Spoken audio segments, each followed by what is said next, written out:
Thank you very much, Prof, for coming. Her other supervisors are Professor Edward Wamala, who will be joining online. He's already there? Okay, yes. And Dr. John Fisher, Barugahare, who probably will join online as well. We have a team of panelists, and it is my honor to introduce members of the panel today. We have Professor Elisa Mwaka from the College of Health Sciences. Professor Mwaka is also the head of Department of Anatomy. You're most welcome, Prof. We have Dr. Elizabeth Nansubuga from Cobams. We have Dr. Betty Kwagala from the School of Population Studies.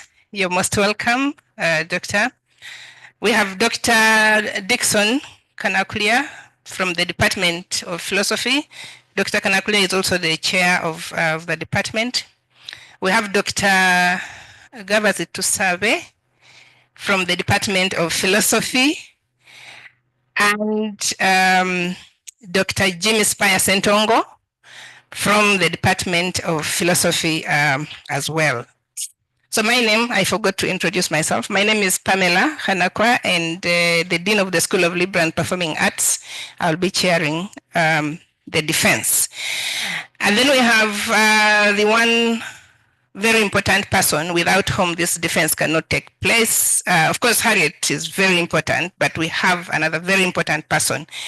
And that is Dr. George Byarugaba from Uganda Matters University, who is our independent reader. So he will be engaging with the candidate at some point. Dr. Byarugaba teaches ethics at Uganda Matters University. So the way we're going to proceed, Harriet will have up to 35 minutes. If you need more, you look at me nicely, and she'll have up to 35 minutes to take us through her work.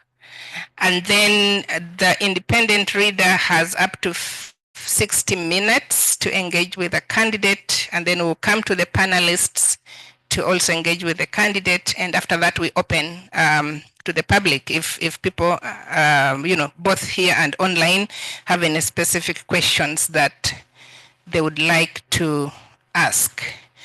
So without wasting more time, I would like to invite Harriet to take us through her work. Good luck, Harriet. Thank you, Doctor. Good morning to you all. I welcome you to my defense today. I'm presenting on community engagement in genetics and genomics research, and this was a qualitative analysis of stakeholders' experiences and perspectives from Central Uganda. My supervisors have been introduced. So in my presentation, these terms are going to appear many times. I thought I should explain them. The first is gene. How do we understand a gene? We all have genes. Genes are those substances in our bodies that determine our different characteristics. They determine who you are, your behavior, and even how you respond to disease or treatment, and that's my major focus. Then genetics research is studying now those genes and how they do it, how do they influence disease, how do they influence the different characteristics in our bodies. And then genomics research is studying now the entire gene system of someone. Your whole genes in your body, how do they interact with each other, how do they interact with the environment.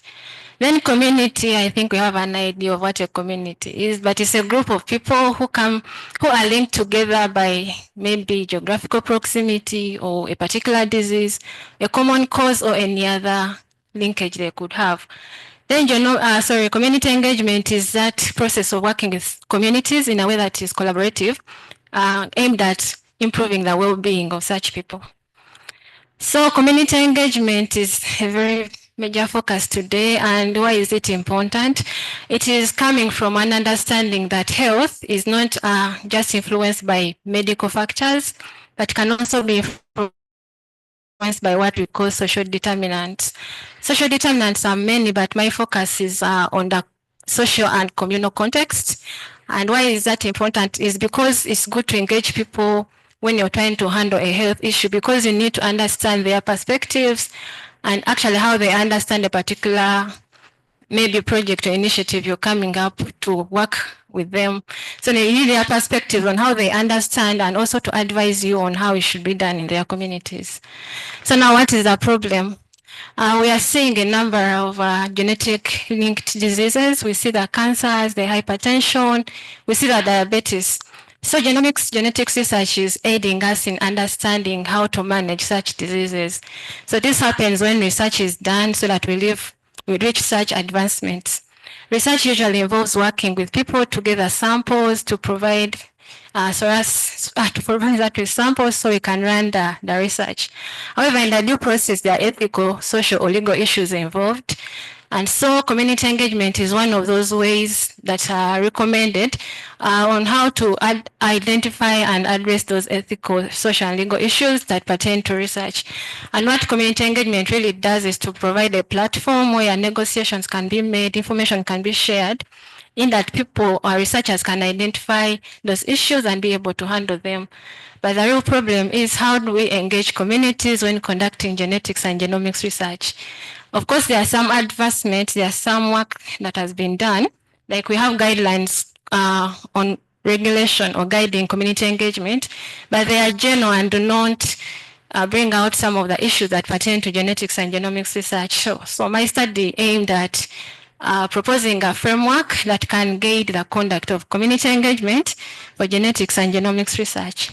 So the objective is to analyze the perspectives and experiences of the key stakeholders in genetics and genomics research based on that to inform the framework for ethical conduct of community engagement in genetics and genomics research. So specifically, I first analyzed, evaluated the experience of these people. How have they conducted community engagement? Have they faced any challenges? If so, how have they handled such? Where have they seen strength and stuff like that? That was my first objective. Then the second objective was to get their perspective on whether they think we should have key considerations when engaging people in genetics and genomics research particularly. And if we need special consideration, what should be in place? Now that's my third objective. And all that data was analyzed to inform the development of an ethical framework for community engagement in genetics and genomics research. Now, the justification for engaging people is that these people they have dignity, they're rational beings.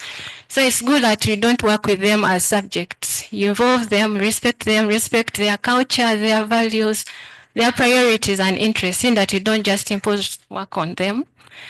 And so the challenge still goes back, how best do we involve these people in this particular research? That's why I'm proposing a framework to guide in a number of things, the communication of these people, how to ensure collaboration, in that at the end of the day we have collaborative research with them.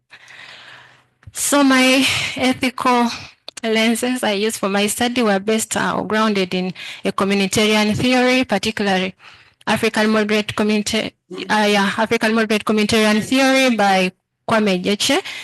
So communitarian here, he used it interchangeably with communal, but specifically to mean collective or non-individualistic. And how does that feature in genetics genomics research? We've seen a connectedness with our genes. For example, when a child is born, the child will share genes from the father and the mother. So at birth, we already have a connection with other people. So we are already born into a community. But now the issue is, how do we draw a line between mine and then ours or others is? So that's when Jeche comes in to guide. That since we are communal beings, because his ontology is, an individual is both a rational being and a communal being. And by being communal, an individual is expected to care for others. He has a duty for the well-being of others, and to ensure that he has to extend values of solidarity, interdependence, compensation, reciprocity to others. And if you look at those values, they are analogous to the community engagement values. That's what even community engagement demands. So in a way, if you're carrying out communitarian values, you're inherently also achieving community engagement values. Now where does a rational aspect now come in? Are we, as humans, what we have as unique to us is the ability to reason. And through reasoning, we can make decisions, and we can do that freely, so we are autonomous. So in that way, we should be respected to make decisions, but even if we really care for the common good, at least some of the decisions can be to our self-interest. However, that also means that if researchers are involving communities in research, they should understand that these people can make their own decisions and respect that. However, the limitation I found, which may not really be a limitation, but it's not explicitly explained, is how to achieve both altruism or care for others as well as maintaining your own self-interest. It doesn't really bring it out, though he implicitly advises that where there's a clash, you give priority to the common good without to the common good. So even if you want to serve your self-interest, at least they should not contradict the good for others. So methodology, what I did exactly, I based on the constructivism ontology from an understanding that social reality can be socially constructed by getting people's views and perspectives that are influenced by their experiences, histories, and exposure. People can make meaning about a phenomenon. So this time it was community engagement in genomics research. And how I make meaning out of that, I use the interpretivist epistemology, where I asked people broad questions to make them think and then respond to the questions, which I then analyzed and combined, compared until I came up with patterns. So that influenced my research approach, which was qualitative, since I was looking at perspectives of people. And so I've been talking about stakeholders broadly, but what exactly, who are they that I used in my work? This involved genetics, genomics researchers. I had 25 of those from Uganda Virus Research Institute and Makerere University. And these institutions were key because they have projects that are conducted genetics and genomics research. The other category was research ethics committee members. I had 20. They were important because of their mandate to protect the rights and well-being of participants and communities in research. And they are regulated by the Uganda National Council for Science and Technology, so I also got 3 people from there. Then I had communities. I had 2 categories. I had communities that had ever participated in genetics and genomics research, and they were coming from UVRI and Makerere University. However, I also had a community that had never participated in genomics research, and those were from Kawempe and Lubaga divisions in Kampala. So the tools I used with the researchers, I had semi-structured in-depth interview guide, and I also had a separate in-depth interview guide with REC members and UNCST officials. And for the communities, I conducted focus group discussions that were deliberative, and they were conducted in Uganda. So after getting all the audios transcribed, I analyzed data thematically using an inductive approach, where all the information I used to develop themes came directly from the respondents' views. I put into consideration ethical considerations. I first got ethical approval from REC, and also got ethical clearance from the Ghana National Council for Science and Technology. I obtained written informed consent from all the participants. I emphasized voluntary participation, and also observed measures of confidentiality, ensuring that I don't expose participants' identities to their information they provided. Now, in my findings, the first one was to evaluate the experiences and perspectives of stakeholders on how they conducted community engagement.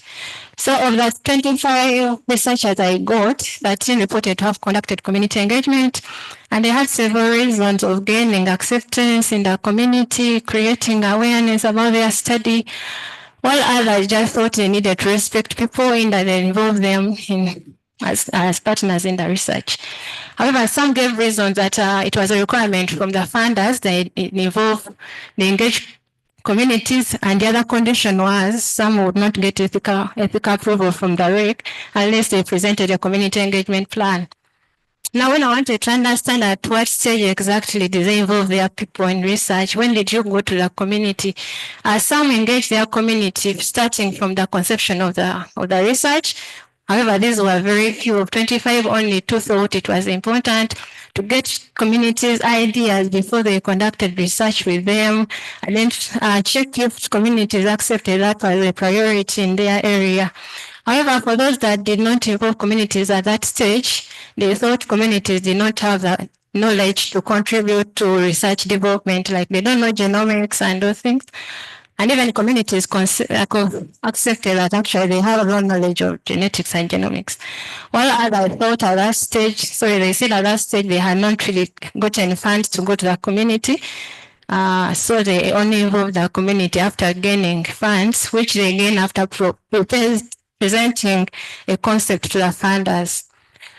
So majority of them engage their communities at data collection. However, when I tried to understand exactly what happened, I realized what they did was just getting authorization to enter the community, being directed to participants, consenting them, and then collecting samples. And none of them had engaged beyond data collection because none had returned result. For this, I was like, there was delay in gaining some results. Some of them had not reached the results they feel are conclusive and will make sense to the community, so they had not gone back. Yeah, so those were the issues. So on the second objective, when I tried to understand, do we really need a special kind of consideration when involving communities in genetics and genomics research? I had varying views. Some people said, no, there's no need. The very principles governing community engagement in other fields can govern even genomics research. There's nothing really. Like one said, the truth is engagement is engagement. So whether you try to add the title genomics, it is engagement. Therefore, it has certain principles that cut across. That was a community representative at the REC. Whereas the majority actually said, yes, genomics research presents some key characteristics that involving communities in such research require special consideration. And again, these I'm presenting together with a third objective because the third objective talks about the recommendation that were given thereafter. So the first consideration why they thought engaging communities in genomics research should be different, because we know community engagement ensures good communication, effective communication. However, that is challenged in genetics genomics research because of the limited knowledge communities have about genetics genomics research, that even researchers find it hard. Researchers even find problems explaining to people because some of the terminologies used in this kind of research are complex. They don't have equivalent words in the local languages. So the way to communicate them is challenging. Also, the knowledge researchers have is not really complete. Some information may not be known ahead of time, like at times the risks and benefits are not known, which challenges how to communicate to the communities. However, also researchers intentionally at times want to communicate all the information because they fear that if they give people some knowledge, like maybe possible risks, people think about that and just decide not to participate. However, the other issue that I found really key is how now people perceive genetics and genomics research, because it's key to understand how people understand these things. People had concern for their samples. They thought if you get involved in this kind of research, their samples could be used by a male from outside Uganda who may target their community, use their samples against them in form of bioweapons. Others had misconception. They thought any study that is about genes is about confirming paternity, and they feared that could lead to family disintegration. While others had cultural and religious inclinations. For example, some think some of the genetic conditions happen because of a curse. For example, it could be a condition that runs in a family, so people think they were bewitched or their family is cursed. That's why they had that condition, not knowing it's a gene that they share that maybe leads to that. All others blame the genetic conditions on women. They're like, it's you who brought them to our family, so it's usually the women that take the blame. So others also were doubting the procedures. Some people, like the religious people, are like, I don't need to be in a study to confirm who my father is. I can only pray to God and he reveals who my father is. So now I try to get now, how do you work with people when they have all those things in their mind? They have some misconceptions and all that. So the suggestions to handle that was to boost their knowledge, try to find out what people know, then based on that to inform them. If they have misconceptions, then first clear them before now you give them your side of the story. However, this communication was said to be directional, not only deliver, but also get to hear from them, let them ask, respond to their questions. However, in delivering the message, they also said at times they don't want to hear from the researchers directly. They prefer you go through their leaders who they trust, then they'll listen to them more than the researcher. And if you want to enter a family, it's better you work with the women because they care more than the men. If they know there's something going on, at least they'll pass it on to the rest, while the men may just ignore. Then the other issue that was raised as to why genetics research is different is because of the psychological implication that could lead possibly to disintegration at the end of the research, because of the possible anxieties that may arise after people knowing their probability of maybe attaining a genetic disease at some point in their lives. The researcher may be like, you have a gene that may make you get cancer at the age of 50. So someone may remain worried the entire time, yet they may reach 50 and don't even get it because it's a probability.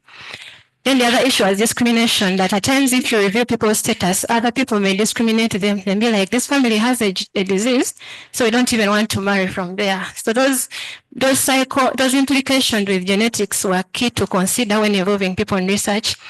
However, there was also a conflict over individual and community because these genes, these studies genes that are shared. So people, especially researchers,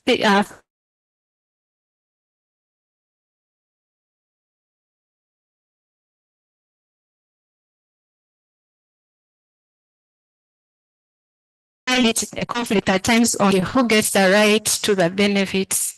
Is it only the participant or everyone? So on advising on such, at first they said there should be genetic counseling, especially in regards to the social implications, that people are counseled on how to handle such. However, in Uganda, it was reported we don't have any genetic counselor. So with this research still going on, how to handle such implications could be a challenge. However, in regards to whose consent or the conflict between individual and the community, there were diverse views on how decision-making should be made. That if a study has implications that are to others, then it's better we do consensus decision-making.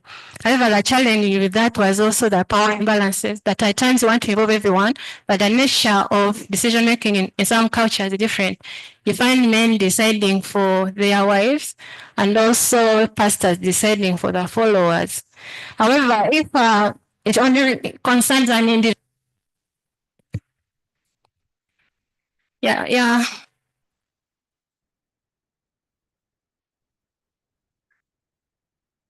Sorry, I think it's back.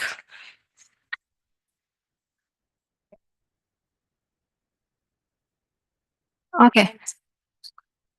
Left. Thank you. Yeah. You give me more. Give me more time. Bye. Thank you. So I was saying that if the results only pertain an individual, then it's only key that you get their consent. However, it was also advised that, I think I talked about that. So the next consideration, especially on the side of the regulators, is that there are no community engagement guidelines to guide how to involve communities in genomics research. And that was a challenge for regulators and REC members who have the mandate to protect the rights of participants and their communities. They're like, if we don't have a basis on what to demand from the researchers, how shall we hold them accountable if they do the wrong thing? Because there are no guidelines in place. However, also that actually made, they thought that would even make researchers reluctant to acquire the community engagement skills. There are some who resorted to using international guidelines, but they found challenges that they don't address that social context we face here in the local in the local setting. And on that, they advise that there's development of community engagement guidelines, particularly for genetics and genomics research, to address the issues raised in genetics genomics research, and also to be contextualized at the local setting. And this, at times, there should be some legal aspects considered, because at times the samples should be handled in a way that does not really put people at risk.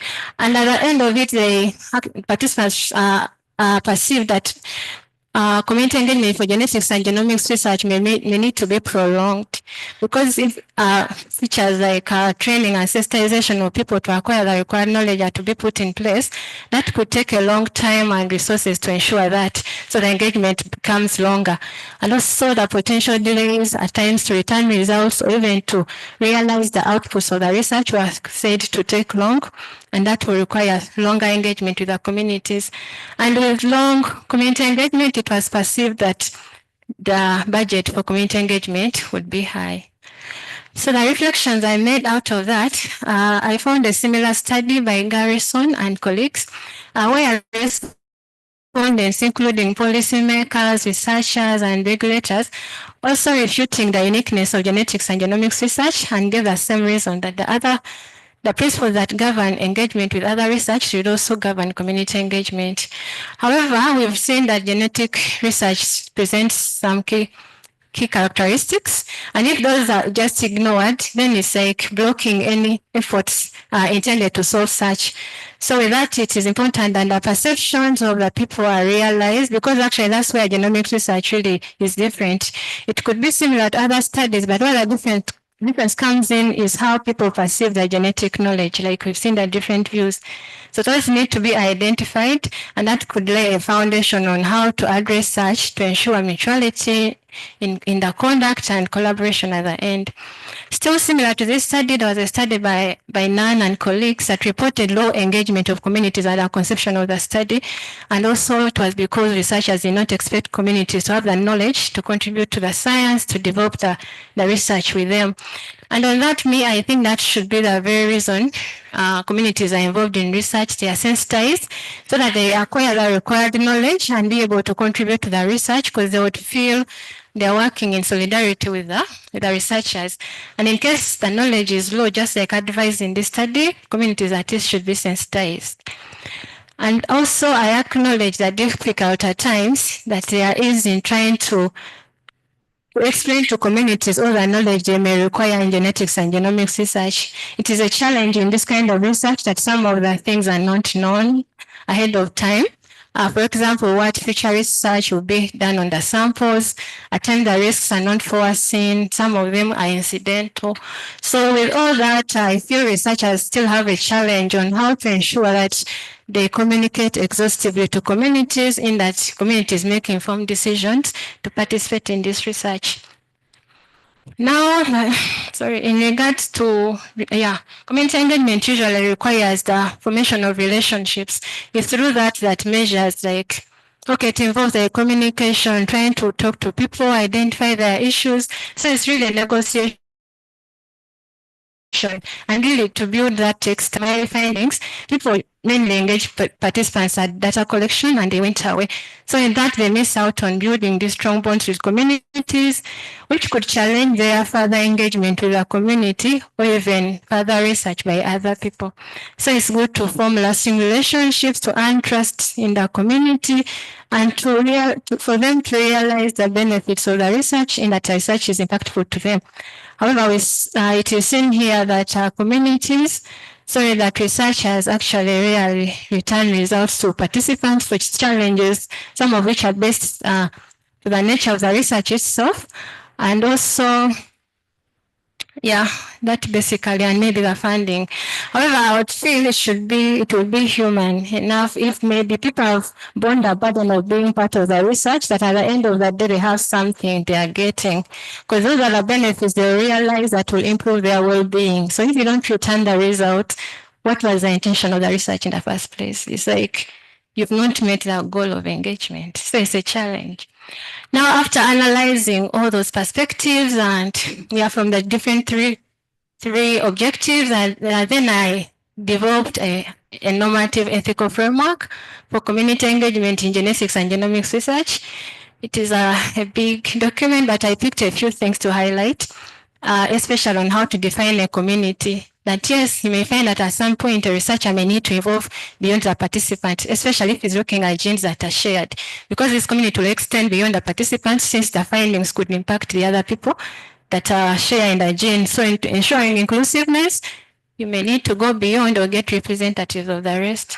Then you should take notice of the cultural perspectives, how people view this kind of research, in that researchers don't feel like they're imposing their own things without understanding what people know, what their systems are.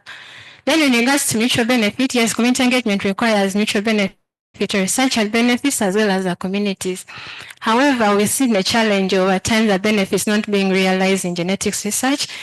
But in regards to communitarianism, which is really involved with a common good, researchers could talk to participants to be like, yes, it may not be direct result for you, but at least it's something that will improve science in that in the end, maybe you may read for your relative or someone. Though I acknowledge it's still a challenge.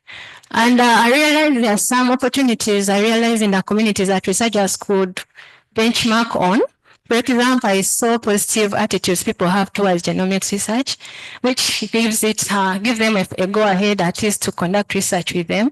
And I also realize people uphold communitarian values. People care at least for the closest family members.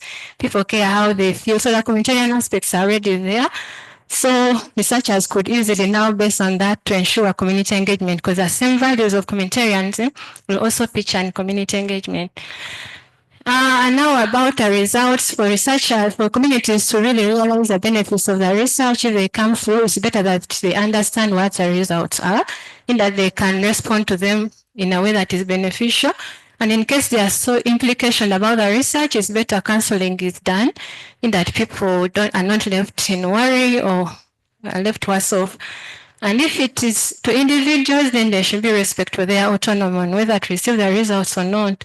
But for those that pertain to social implications, you could consider consensus decision making, putting into consideration the challenges I raised. And at the end of the day, it's good that research pays back socially to the community. So it's important at the end of the day, capacity has been developed to enable people to sustain the research outputs even after the research is done. So in conclusion, I realized stakeholders' experience in the conduct of genetics genomics research was low. At least they didn't meet the standard of engaging communities all the way from conception to return of results, which I found suboptimal. Then in regards to whether there's need for special consideration for genetics research, yes, people raised the consideration or the reasons as to why, and also raised the considerations, including boosting genetic knowledge among the stakeholders, respecting the different attitudes and understandings people have about this research. The researchers should gain the community engagement skills to be able to work with the communities. And at the end of the day, there should be guidelines to now address all these issues raised. How should they be addressed by the researchers? So at the end of the day, I'm proposing a normative ethical framework that can guide the conduct of genetics and genomics research in communities.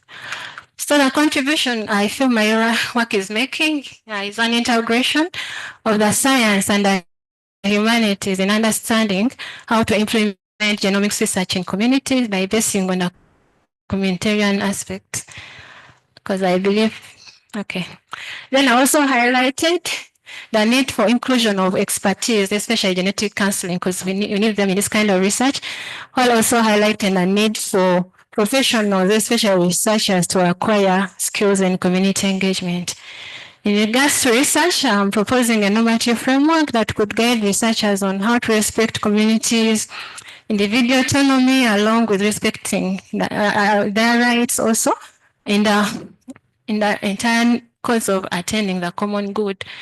In regards to policy, my study will provide evidence that could be based on to develop policies and regulations that are related to DNA, related to genes and communities. I found some limitations in my study, especially the community I used. It was purposive and I wanted to get views of people I felt had knowledge of this, but that was a bit limiting. So there's limiting. So there's need to involve people at least, because I had a group that had never participated in genomics research, but I didn't actually find much difference in their perspective. I found they even knew about the things even the other people knew. So at times we don't know what to expect, so we need to go further. Then the geographical scope was limited to central Uganda, and you see different things happen in different regions. That settings could be different, people's exposure, experience, and all those things. So my study may not really address other consideration with other regions, so I recommend extension on that. And also, I realize that genomics research requires broader engagement. For me, I only involve the community, but I recommend maybe further research to involve the public, because they don't know what we shall find if we are to get an overall type of measure to ensure ethical conduct of genomics research in Uganda. So I've talked about the recommendations of including more stakeholders. And on the last one, I recommend that the framework I'm proposing is piloted to try to see which strength it has, which weakness, and how better to position it for the engagement of communities in the local context. Thank you. I already have 2 publications and I got acceptance for my third publication this morning. Yeah. So thank you very much. I acknowledge the support from my supervisors, as mentioned earlier, the study participants, all of them in the different categories, my doctoral committee, the lecturers. I was based here, but I would also go to the College of Health Sciences, so I got support from there. I recognize the support. My family, you've been very supportive, and my friends and colleagues, students and lecturers and all. And also acknowledge my founder, Tripanogen Plus project. My administrator is here, and it is led by Professor Enoch Matovo, who I hope is online. So we got funding from the Wellcome Trust through the Science for Africa Foundation. Thank you very much. Thanks for listening.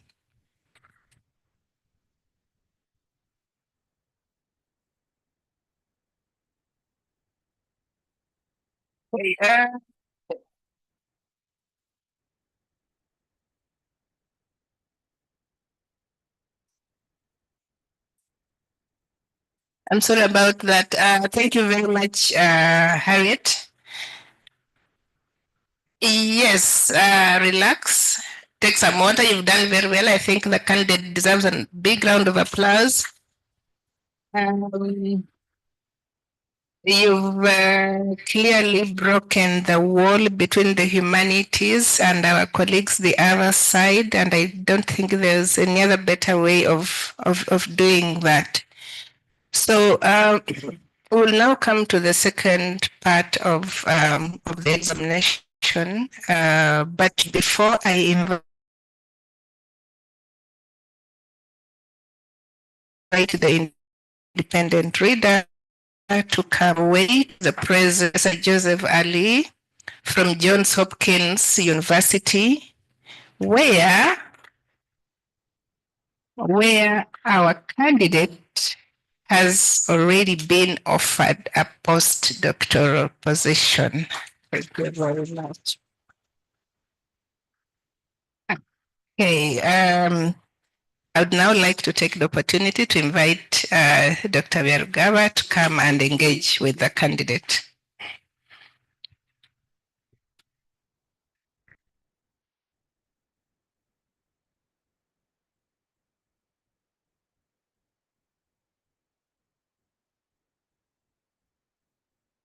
Thank you, Pamela, and welcome to you all. When Pamela was introducing at the beginning, she said there are 2 important people, and she mentioned Harriet and myself. Harriet has finished her work. Congratulations, Harriet. Now the eyes are on me.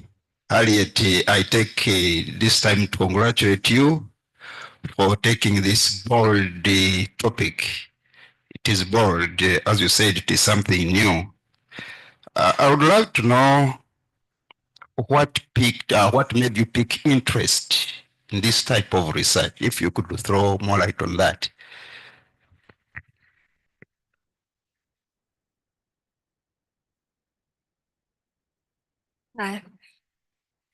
Thank you so much. I picked on doing this kind of work after doing related work in this field. I've been engaged with people in genetics and genomics research, and what I realize is that gap people consider, not even just people, this study is considered to be complex. So at times it comes to your mind that how do people now understand it? How do people get to know all these terminologies in that they're involved in the research? And being an ethics person, I'm concerned about people's rights, rights to autonomy. How do they consent in the first place to be part of this research? Where they're given their genes and be used for research, but do they understand what they get involved into? So it was after doing research related to this, but not really looking at community engagement and also reading literature that I realized there is a gap. And if we don't solve that, it may be an hindrance on how to proceed with genetics genomics research, yet it promises a lot in trying to handle a number of upcoming illnesses that really need to be handled in our society. Very much. You talk of community engagement. Generally, in research, we have principles that guide all researchers. For example, informed consent, confidentiality, autonomy, among others. What makes community engagement special? Does it not follow the same principles? What do you think? We had to think of other GGR. GGR, it follows the same principles. So why do you think of community engagement rather than following the other principles like other researchers? Actually, what led to community engagement, especially for genetics and genomics research, acknowledge the other principles actually are strong. However, it was found that at times they pertain much to the individual. Genomics research presents the communitarian aspect in it. Like I said, at times it's hard to draw a line between the mine and the ours. So how do we deal with that? It presents issues that may not be really like attained by just the mere following of the principle, that at times we need a negotiation to see where to draw a line, because you may want to protect for example, the autonomy of an individual, but the gene the person carries is not only to them. Where do you leave the rest of the people? If results are returned and the participant says, I don't want you to share with the rest of the family members, do you just take what the participant has said, well knowing that the results could also help the other members of the community? So I thought there was need for negotiation. Yes, in trying to observe, like, for example, autonomy, whose autonomy are we observing? So that is where community engagement comes in, to draw the negotiation desk, in that people come on board and decide. Because yes, you may, of course, I'm not saying the other ones are not featured. Of course, I respect benefit, which I said it should be mutual. I respect trust, which comes with information building, you build trust. So the aspect that is coming in here is the mutuality component, and not just looking at an individual as alone, but they come from communities. So it's good to realize also those other aspects where people come from, and not only look at them as standalones. Thank you. I will take much time. Since you say you are thinking of a new framework, an ethical framework that you think can be important to fill the gap that modern other current researchers are following, those that are involved in community engagement. Can you give us more highlight on the nature of African moderate communitarianism? African moderate communitarianism is of two types. There's one that is very radical, that looks more of the community and really not leaving much much right to the individual. That is the radical communitarianism. However, the communitarianism I bring my focus on is what we call the moderate communitarianism. The differences in the way an individual or personhood is understood by these two types of communitarianism. The first one, which is radical, and the radical one, for which an individual personhood is realized through the community, and once someone achieves the right way of behavior in the community, they attain personhood. Whereas this one, the moderate communitarianism, renders an individual as an autonomous being. Yes, the community they come from aids. Thank you. So the difference is this one, yes, also acknowledges the contribution community makes towards an individual, but at least there's a recognition of the autonomy of an individual, that the community can only aid the individual to realize or practice their autonomy without really defining who that person is. Basically, the community gives them that right to realize their status, but personhood is differently defined here. It starts from birth, because the ontology is an individual's rational being by nature. How does Geche explain a personhood?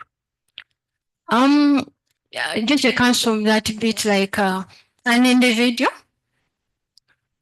An individual is already a person. There is not just acquire personhood. An individual is a person even at birth, given that they are autonomous beings. They can reason and make free decisions. So they have the free will, so they are autonomous. By that, they have the dignity already embedded in them just by being individuals. So that's the difference with the others. So what happens when you hinted on it in your presentation that it leaves a puzzle to you, but I would love to help us share more probe about it. What happens when individual interests clash with the communal interests? Yeah. So when individual interests clash with communal interests, with communitarianism, we give upper hand to the community, but without really ignoring the individual. It is assumed, I think, that since the values even in the communities were brought about by individuals, so in the way of coming up with them, the individual rights were considered. It's an assumption. And also the belief that the community will not abandon its own. Even if you compromise on your rights as an individual, in achieving the overall rights, even the other people will be concerned about you. So because of that care for each other, you find that none is lost in the process. Everyone will care about the rest. And if you're realizing your values, they should be in line with the communitarian values. And I think this is not just about Geche, but if you're to live in a communal setting, at times it's required that people give up on some of their values. Otherwise, there may not be harmony. And at the end of the day, may not have the community.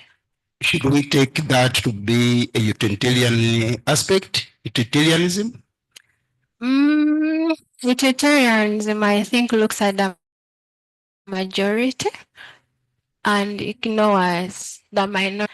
We're working on an assumption that is embedded. That's why I said it's not very explicit, but at least the point we should take that in trying to see that you put right or you achieve your rights, they should not at least compromise anyone's right, or they should not violate the overall community good. So I'm calling just an individual to try to compromise for the good of the community. In your research findings, some people had questions. Especially, you raised it, what happens if, whose question should we take? The husband, the wife? How does the theory answer that? Yeah, on which one to take, whether the husband or the wives. Then we should first understand what we are talking about and how it stands to either affect the overall good of everyone. Yeah, so we give priority to first preserving the common good, and then we realize if we give it to the man, what do we stand to lose in regards to the overall? If we let the woman take upper hand, what remains? However, we should also put that. That's why I said if it has social implication, at times we need to have consensus that people sit on board and decide. I don't really think it should be right that women should decide on results before the men get to decide, because I see ethical issues in that. Where do you leave the autonomy of the man? So in all these things, what I should say is a negotiation. At times we don't have to just choose this or that, but where we draw the line in that at the end of the day, we don't disintegrate the common good. In your chapter 7, which I think is the heart, the soul of your research, where you present your ethical framework, that of JH moderate communism, communitarianism, I would love to know how that theory answers the questions. What principles do you see in that theory that help you to address the questions raised by the interviewees in your research? The principle that the theory provides, the very number one is actually solidarity, having the duty for the well-being of others, that is extending care to others. The other principle is interdependency. It is not left to the individual, but you depend on one another. The other one is compassion, having compassion for others, accountability, then mutuality at the end. Mutuality features a lot. How do we reach mutual understanding? How do we attain mutual benefit?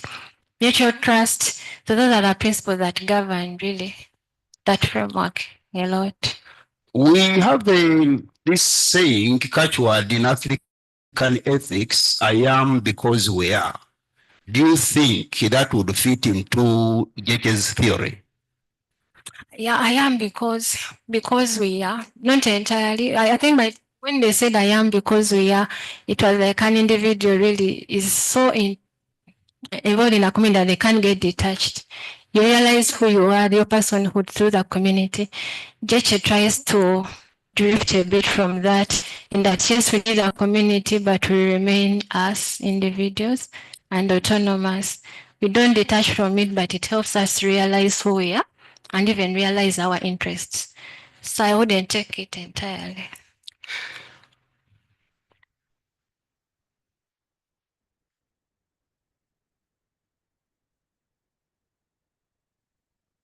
What weakness do you find in Jeche with Jeche's theory? I think he gave much that one, not being very explicit on really how to balance the individual interests and altruism. Though it doesn't ignore it completely, but it makes the individual secondary to the community, which may not be a bad thing entirely, but it may require the individual to compromise here and there. So it doesn't really come out so much as someone would expect that what do I do here? Where do I draw the line? What do I choose? You may need to really negotiate through those. So it is not very explicit, but it is there. Then the other challenge, weakness or challenge I find or limitation is at times he's applying his communitarianism maybe more to a community that is together, that shares the social values. Whereas in genomics, genetics research, at times the community we are talking about is not really, it could be geographical, but at times it's not a geographical community. It could be scattered depending on what the researcher is looking at. So if he's working in a community that is not all together, that shares maybe values, it may be limiting to apply some of the principles of Jeche. And also the fact that not all communities may uphold those aspects of Jeche's communitarians to other cultures, especially those who are still embedded in the old, the rational communitarianism aspects. How does the Jeche's autonomous aspect differ from Kantian aspect? Actually, Jeche borrows from Kant. He borrows from Kant because they both they both see an individual as an autonomous being, given that an individual can reason and make free choices. So is autonomous. So in that way, they all advocate for respect of that dignity and not using an individual as a mere means to the benefit of others. Yeah. So it borrows from Kant, actually. I think I mentioned it in my work. And probably one of the last point I want to ask you is, can you give us more about his understanding of common good? Yeah, and actually, how that would help to address the issue of benchmarking community engagement to participate favorably in GGR. yeah, actually for him, the way he looks at the common good is that universal good that is the basis for the functioning of a human being. So with that, he says, as humans, we all have, okay, that common good would now entail a good to the whole humanity. How that relates to genomics research is because as humans, we have 99.9% of our genetic makeup identical. So that makes us members of a common good. So whatever research that goes on that regards to those genes, those findings will relate to every individual. So by that, individual should be mindful that whichever decisions they make when participating in research that regards those genes that combine us as humans should affect or will affect the rest of humanity. Actually, that relates with what the debates that came about that our actually genomic makeup should be considered public good because of that share of the genomic sequence. And that came after the Human Genome Project, that they recognized that the sequence we have as humans, the pairing of our bases in the nucleotide of the DNA is similar. So that makes it a public good, because if they do research on you, it will inform even another person because we share that thing in common. So common good relates to us all. And that's how the universal bit comes in, that whichever research is done on those genes is research that will benefit all of us as humans.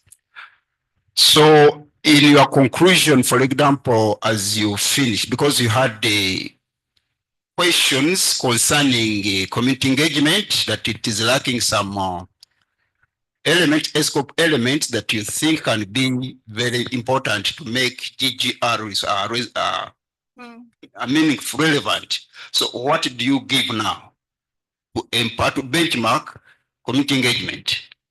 Oh, so what I give is to encourage researchers to always. Okay, those are just starting points. What I wanted to put out is that when you go to communities, you may realize things are not the way you may think. So my overall point in community engagement is to encourage whoever is doing it to work with their communities, and that's the only way they will identify those different aspects I've put forward. They may not be what you get in another study, but the fact that they appeared in mine, I mean that you may also, as a researcher, find other or maybe similar aspects coming up. So I would really advise that, given that those things appear, people have different ways of thinking about health or thinking about genomics. They have different ways of seeing it being applicable in their communities. Then it's important that those values are identified and addressed whenever researchers are working with communities. Otherwise, it may challenge even the conduct of research. In your research, you rarely use the word or the concept human dignity. Is it by intention, or it is just omitted by implication? Human what? Human dignity. I ignored it. You don't seem to mention it many times in your research. Oh, because I acknowledge it, but I find it encompassing. It's broader. It's broad, so I would rather bring out the aspects that make up or contribute to it: the autonomy, the free will, the rationality. But maybe I'll look at that and see how to conclude that in the end of achieving this, you're observing the dignity of the human. Wamala, I think. Thank you. Thank you, Harriet. You're welcome.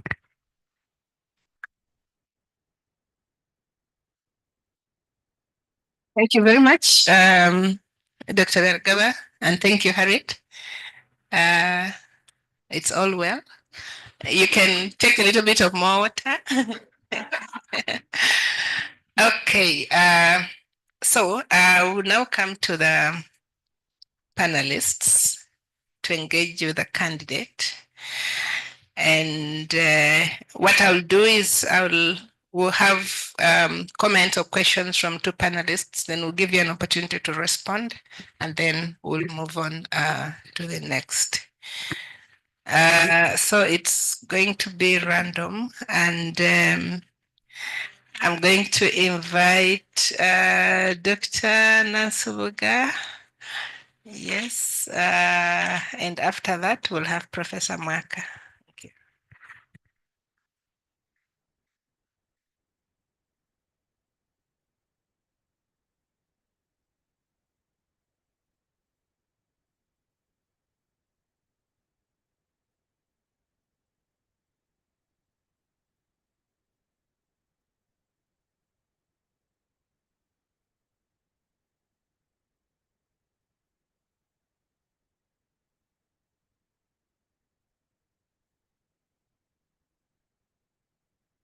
Thank you, Harriet, for the presentation.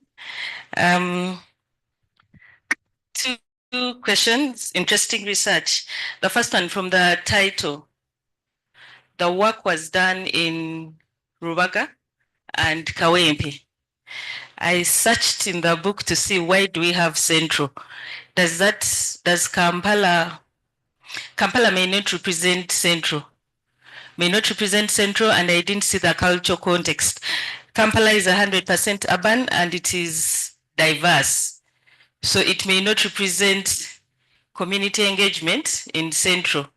So I think somewhere on the later, I did not see Central, so I was a bit comfortable that it can be Uganda or general, but I don't think Central in textual or the cultural context, which doesn't come out and which is not represented in the work. But the question I would have, the dual use of genomic research, how would you approach the dual use dilemma where genomic data or research could be used both for beneficial and harmful purposes? And in what ways could advancements in genetic research influence societal views on concepts like identity? Thank you very much. I don't even think I got. May I get the questions better, please? I repeat. The first one is Central Uganda. I didn't see how Rubaga and Kawempe, they are not representative of the Central region. It's Kampala, it is totally unique. But even at the Bureau of Statistics, Kampala is secluded as a unique region or district. But using Central, because I would say in research, this would be representative of Central Uganda. But this is not representative of Central Uganda, but it is genomic research, like the views, community engagement, but not particularly Central Uganda.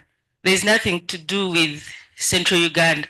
So Kawempe and Rubaga are not representative of Central Uganda, unless it would be bringing in a cultural context, that what are the cultural specific contexts of people in Central Uganda towards genetic and genomic research. But this wasn't investigated. So there is nothing about Central Uganda. It is just community engagement in genetics and genomics research in Uganda. You only had a case study of 2 areas.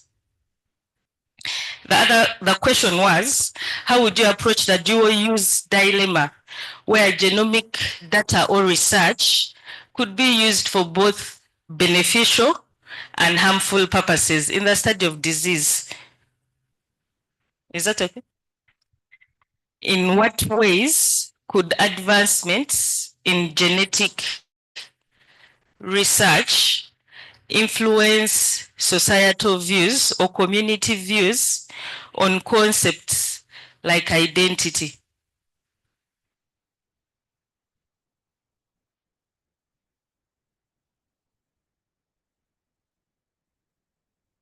On concepts like identity, maybe if I can explain legal identity of a human being, I can give an example. In South Africa, if I don't get a birth certificate for a child in the first month, I need the DNA of the father to get on that birth certificate. So as we advance, how could it influence issues of legal identity in a country like Uganda? Yeah, thank you so much. Maybe I can start maybe with that. Actually, it could influence a lot because it reveals actually true identity. It can potentially reveal true identity. And if maybe if we don't go so far, maybe to South Africa, we look at Uganda and the issues that came about when people realized they are not the fathers to the children and how it caused havoc. So we can start from there and see how much havoc or harm it could possibly bring. And now that could now bring in measures on how to handle that. So policies would come on board, the ethics people would come maybe to advise. So because at the end of the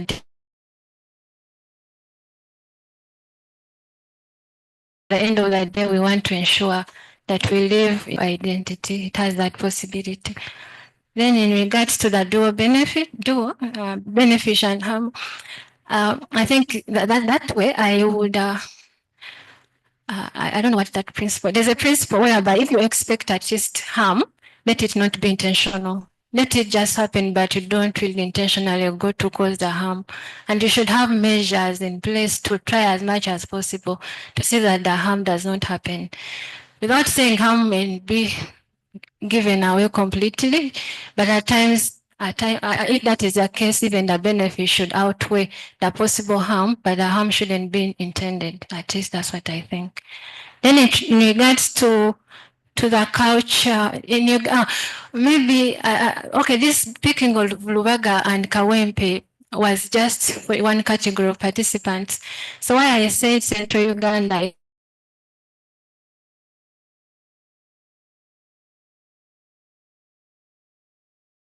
Central Uganda is like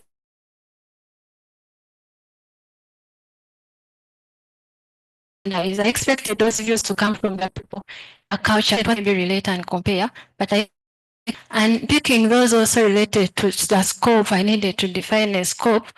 In that at least I get different aspects in Kampala because like I said, communities change and people experience different things in different regions.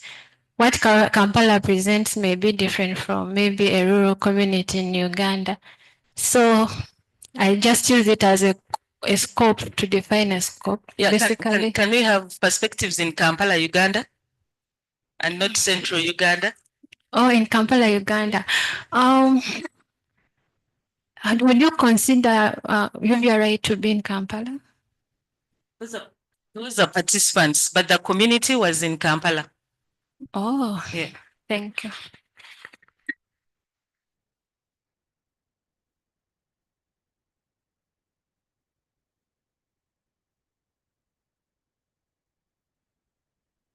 Thanks, Harriet. So I'll first start by congratulating you. Thank you. And I'll first use crude language because I'm proud because the first time I saw you, you are in bioethics diapers. But now you're no longer putting on a diaper. And actually, I'm proud to say that I'm one of her mentors. But that will not stop me from asking you tough questions. Let me even get my glasses.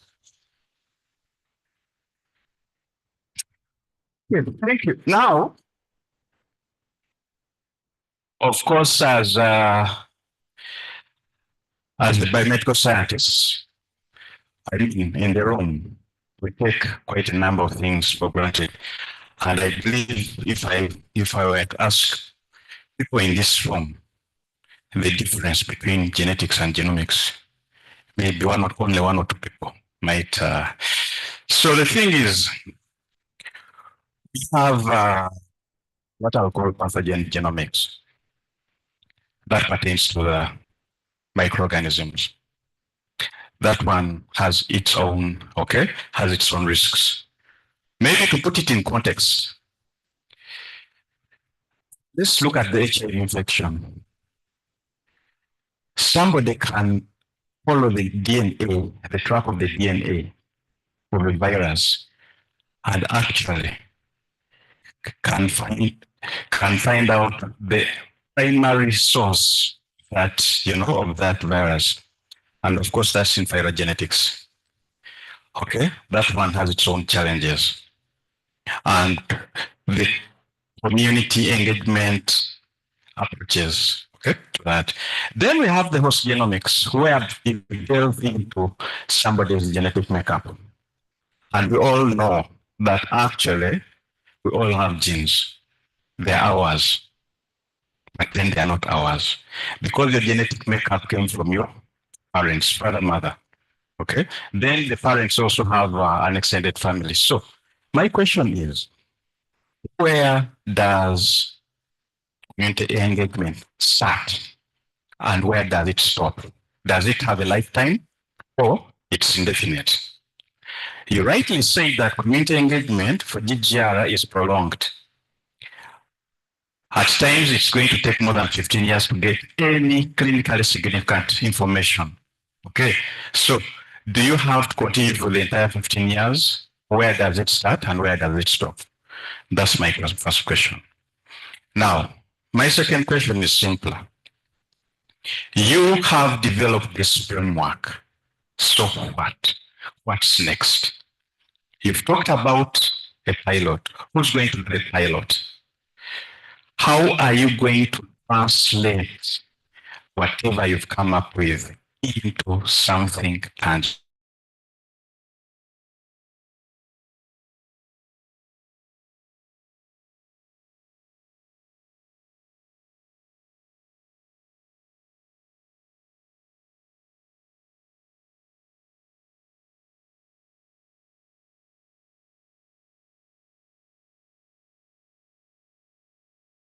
Why? Yeah, it is recommended.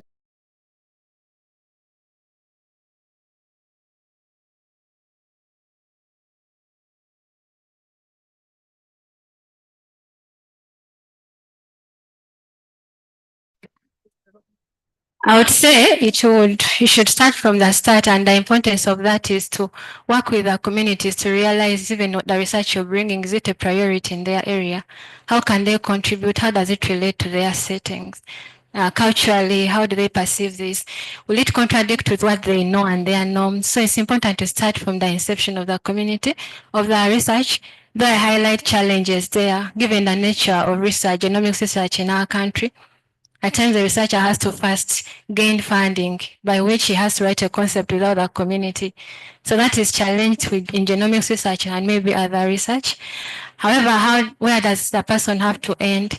I think that's why I brought in the issue of prolonged engagement. We've seen results at times taking long to be returned.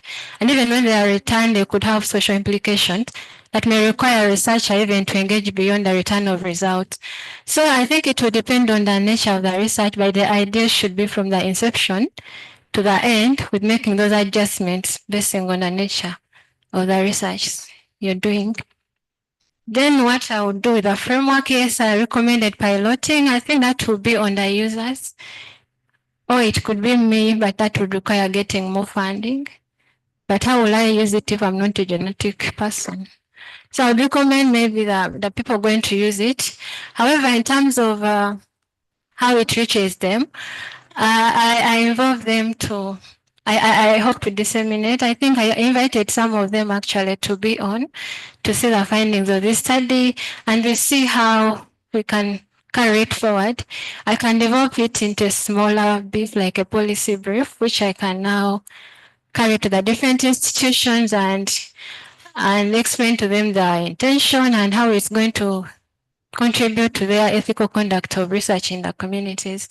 So it's the intended people that are going to use this research, and it could be an idea another person may pick up. So who to pilot could be me, it could be the researcher, it could be another person.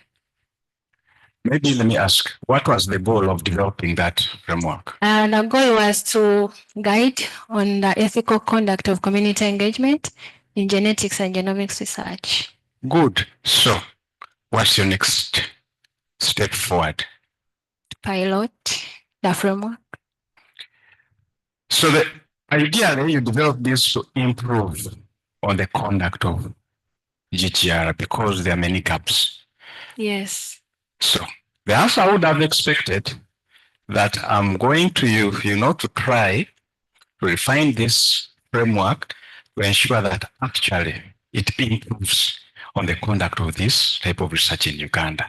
And that, of course, is going to take, that's going to be, it's a process.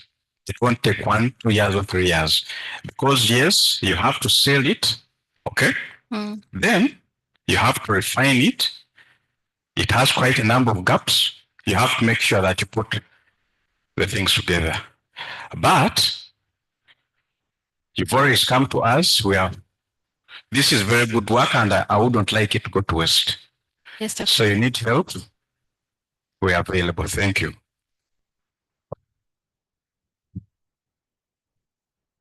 Thank you, Doctor, for offering. Thank you very much, Professor Mwaka and Harriet. Don't miss the opportunities when they come. Okay. All right. I would now like to invite Dr. Kanakulia.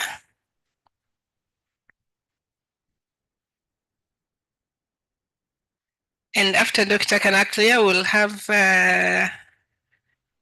Dr. Betty Bagara. Again, I congratulate Harriet for reaching this stage for our work. Thank you. I have one very simple question before you say that you did interviews in Uganda. What did you call genome and genetics in Uganda?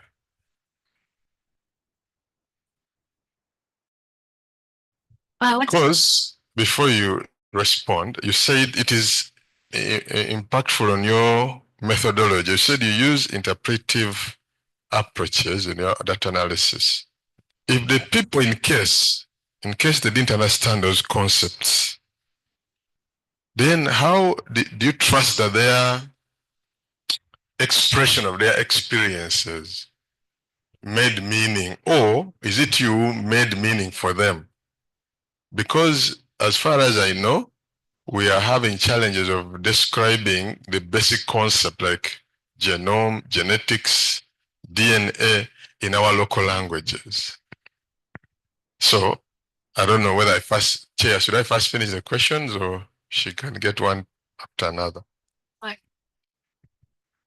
So, Doctor, you asked how I define genome? In your tool, how did you talk this up about it? How did they conceive it in the local language? Actually, I first asked what they would describe it as. So after hearing them saying what they had, then I told them what I had. So how I described it, genome, and in Uganda. Let me first explain in English. Genome is that the entire genetic makeup of an individual. So kati sajja straight to genome, nasoka babulira gene alone. Mu Luganda kyeki? Gene ndaga butonde. Is it not DNA? DNA bwe butafaalibwa ndaga butonde. Then genetics? Genetics gwe musomo ku ndaga butonde. Then genomics kwe kusoma ku ndaga butonde awamu kubanga oba totonera only one gene, but you're looking at the entire set of genes omuntu zalina. So I should really say that I didn't really have like very exact words that this means this, but you had at times to just bring a scenario or explain to bring them to their understanding. Wouldn't it have been good for that to come in your presentation so that we see how you navigated that? Yeah. Anyway, then let's go back. Dr. Nasuga raised this thing about your title. For me, I have another thing about it. from what I've seen, you are mainly talking about human genetics and genomics. Yes. But this sounds generic because you, in your research, some of your participants were from COVAB, who are veterinarians dealing with animals. So we also have genetics and genomic issues with animals and other beings. And I'm not quite sure whether this title is a bit, why don't you definitely say human genetics and genomics? I don't know. That's a suggestion. You can discuss with your supervisor after. Then a key thing, which I'm going to end with, if the chair allows me, there is something that you just mentioned it when Professor Mwaka was raising the matter here. Recently, we had a spurt of social upheaval because of the commercialization of DNA testing. People even committed suicide, marriages broke up. But I thought, actually, when I was coming here, I expected that to be like the gist of your discussion here, showing how the community is disrupted by this kind of what? Research and their outputs. And I thought that this would be coming in part of your framework to guide, because even it reached Parliament and they had no framework. And I think that's what Professor Mark was trying to say. This framework is really useful. They didn't know what to do.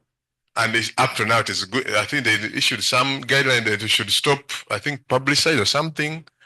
But people are still doing it under the what? The carpet. And it has very, very serious social and even political what? Implication. So in all the principles you mentioned in your framework, I don't see this coming out clearly. How to handle this? Should it be left to the liberal market to decide the output of this search, or there should be some special expert guide on how to use this research and the outputs, the data collected and maybe the commercial tools or that are made out of it? I think that is something that in your framework you needed to have added something to that so that we can see the practical implication of that in real life. Okay, let me stop there. Thank you. Thank you, Doctor, for that. Just that I should mention that I picked actually those issues as they came in, but why it is not really like the gist of my work is that happened when I had already set out to do my research, and I think I've not said it, but somehow it almost biased the results I got. It came out so much in the responses, especially from the communities, and the most one I picked actually I could remember is community members saying in return of genetic results, women should be given priority before men, and then women decide on whether to tell their husbands or not. So it is among the things that came about. But in regards to how to carry this forward, I thought my research could also inform policy by bringing out these views from participants in the design of policies towards gene testing or any genetic initiative. So I tried to really bring it out in the entire book without really giving it a portion of its own. But where it came out, I gave it focus. Nankya, that last statement is worrisome. If you find what the voices of the community are saying, remember talking about community engagement. Yes. You should allow the voices to do what? To be heard, so that the concerns of the people come out. And I know this is one of the biggest concerns people have. When this DNA tests are carried out, they disrupt family structures, community structures, and many other things. And I don't think they didn't say anything about it. Unfortunately, that voices are not doing what? Coming out. You mainly presented as experts, but the topic is on community what? Engagement. We need the community to be, you should empower them. But that is for now. Let me stop there. Thank you.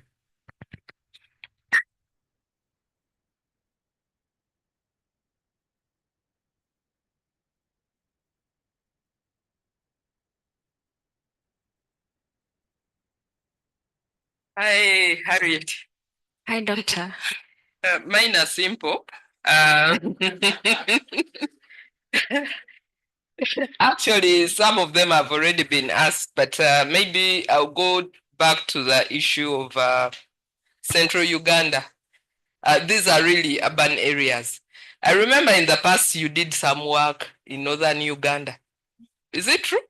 It was in the east. East, okay, but somewhere else. And it was rural. Yes. How does it compare with what you did now? Maybe, unless the questions were completely different. That's one. Then the other one is, of course, I also wanted to hear whether you came up with some concepts or terms that simplify the difficult concepts of GGR. That's I think you've answered that one. The other one, you've been talking so much about return of results. So I was wondering whether with your framework, do you plan or have you already taken back the framework to the stakeholders? I think it will also help in the process of refining it. Yeah, thank you. You're welcome. Thank you, Doctor.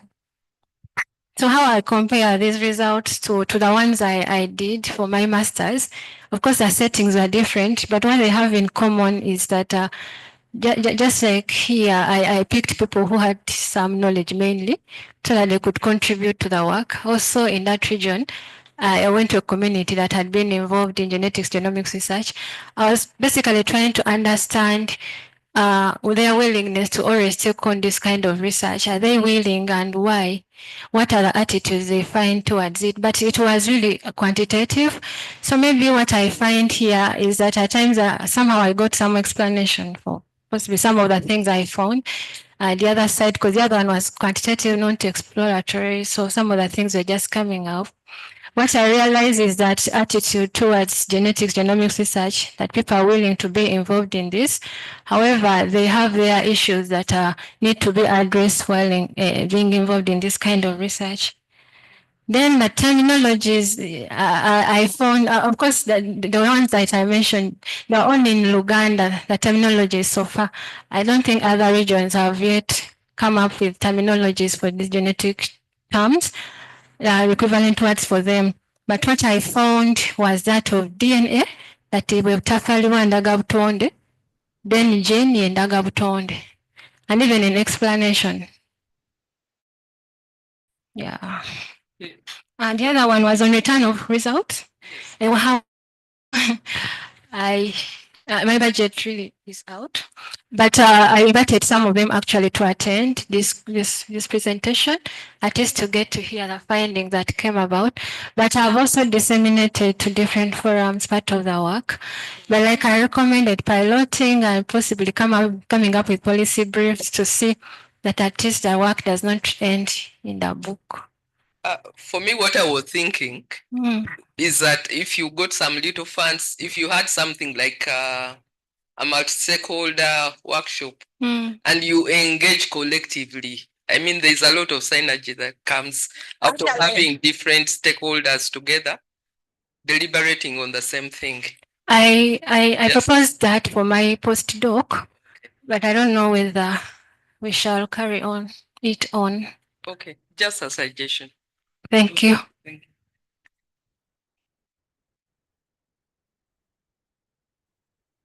you. Thank you, Dr. Kwagala, and I'm happy that Harriet is still firm. I would now like to invite Dr. Tsave to come and engage Harriet.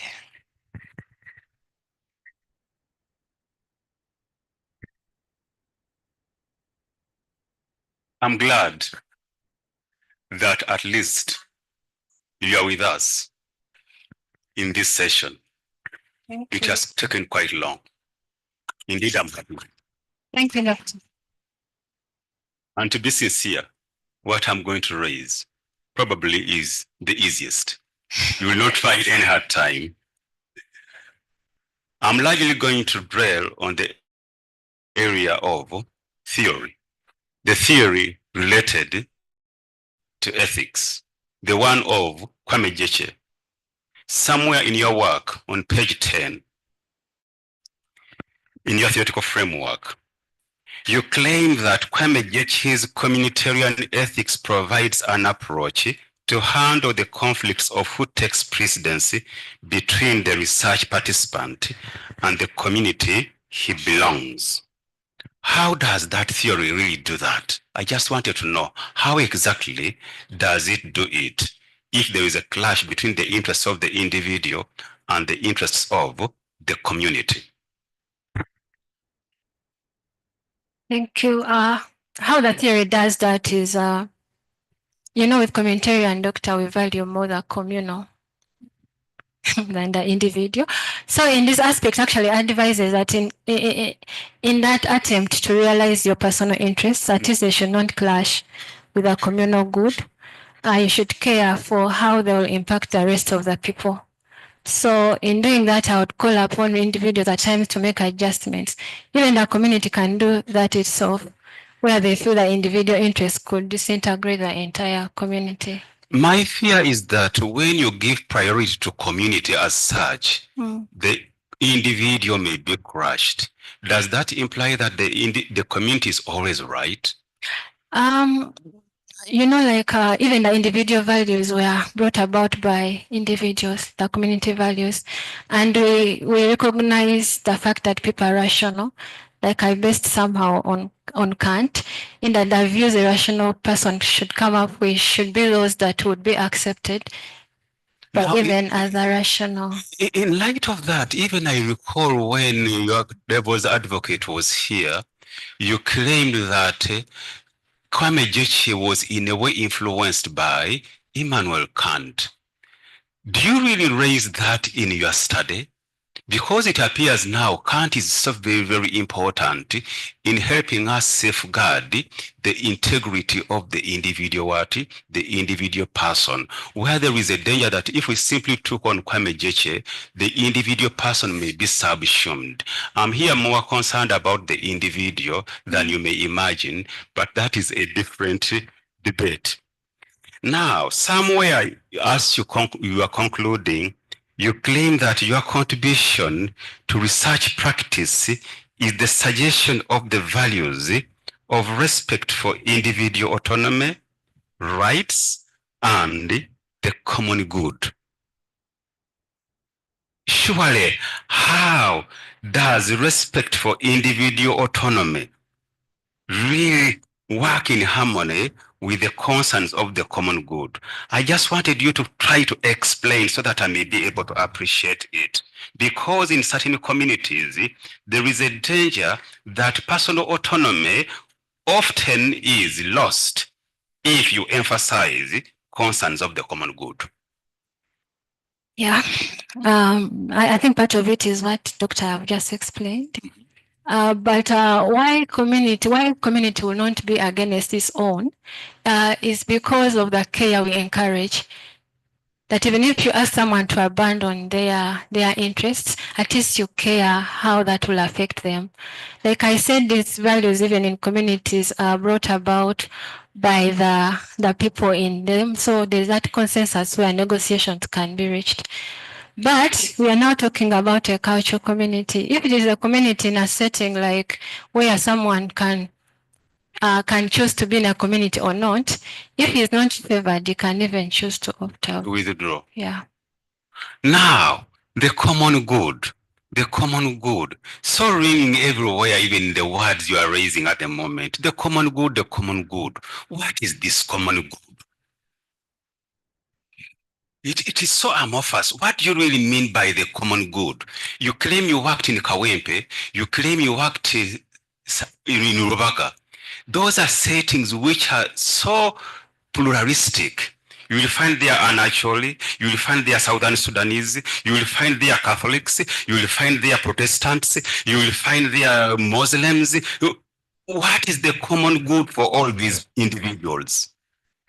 Doctor, the common good is that good intention for which the communities was brought about in the first place is what you're working towards. Is the end goal you want to achieve. What is that end good? Gyekye describes it as the universal good. And what is that universal good? Doctor, the universal good is that good that enables the fundamental good for the basic living of an individual. So it takes it as that broad perspective. But when you're doing this kind of research, we can narrow and define our different common goods depending on the type of communities we are coming up with. Did you define any of this common good in your work? Yeah, some of the common good could be maybe trying to understand a genetic disease. Most of the participants wanted to understand maybe why people respond differently to infection by studying their gene, their genetic makeup. So the common good in that case was that understanding at the end of the day. How do we attain it? Is the common good one? Can't we have common goods? And the common good, they can vary depending on the community and its intention here. Somewhere, why I'm raising this is that somewhere, somehow in your work, you need to be explicit in highlighting this so-called common good, because it is such a vague concept. Yes, Doctor, thank you.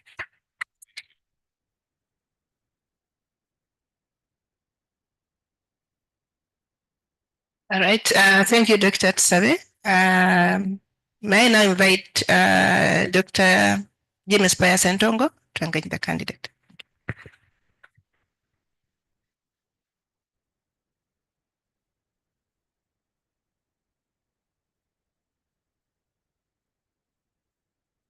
Yeah, good morning.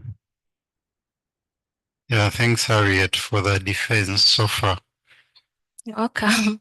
Yeah, I liked it that Dr. Kanakulia prompted you to talk about your Uganda translations. Yeah, because for many of us, the things we teach in English, we don't know them in Uganda. I don't know whether Dr. Kanakulia can translate logic. If it was thrown back at us, we would struggle. I remember one time my aunt asked me what I had studied. I told her philosophy. Of course, she couldn't understand it. And she asked me, Muruganda philosophy church. Yeah, but on a light note, maybe just to start, I see in your work you have Kant, Immanuel Kant, 2016. And it's not indicated as a translation. Of course, Kant died in 1804. Is he somewhere still writing? I know he's not writing, but of course there are people relating to his work, so it might have been that particular idea that I borrowed it from a person who based on Kant. Yeah, but on this one, Kant is indicated as the author, 2016. Oh, then I need to really check that reference. Yeah, but that was on a light note. Now, when you were starting, trying to define your terms, your concepts, you defined genes, and you added that genes determine our behavior. Is that so? Yeah. So if genes determine our behavior, are we responsible for what we do?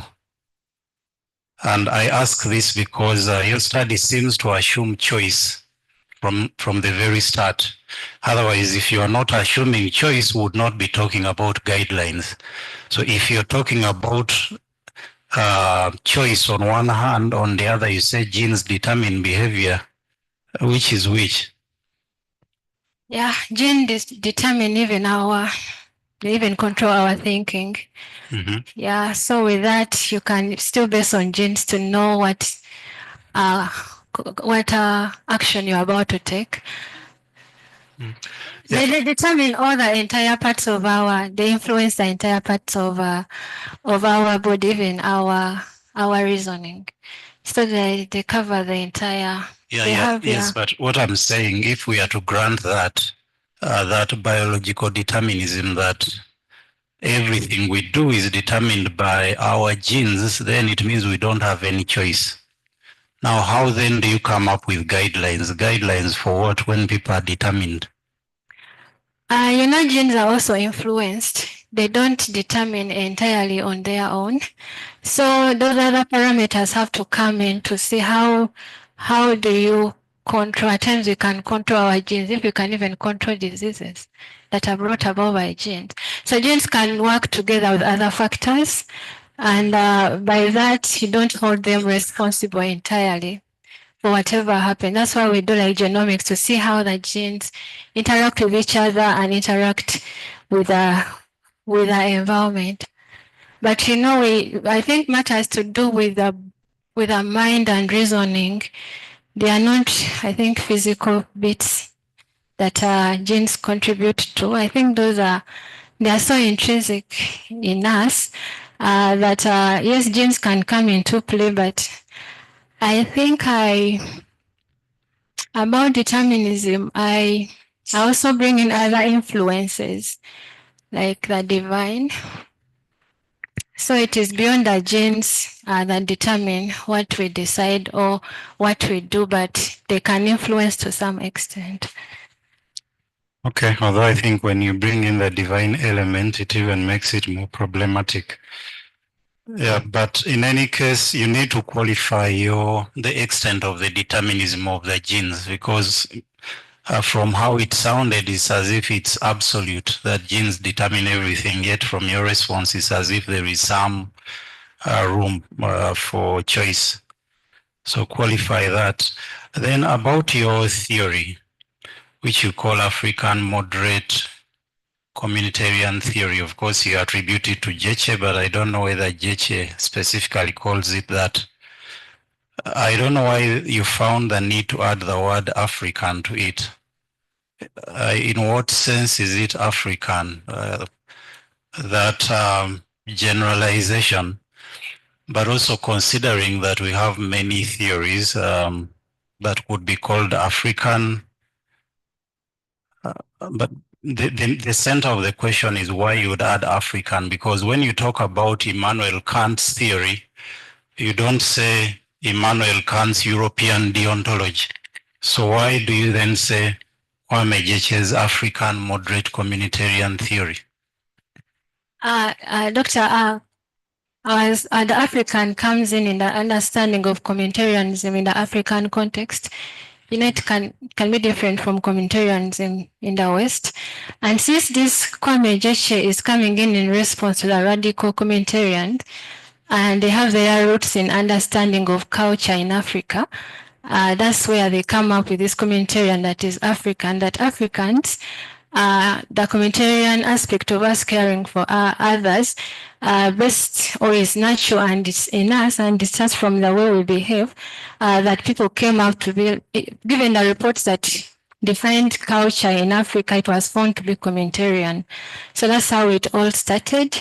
And now Jeche comes in not to really divert entirely, but to bring in that aspect of the individual. So I didn't want to look like he's detached or is against the other works that had looked at communitarianism. So you just maintain the African bit, having the roots in the way we understand culture in the African perspective.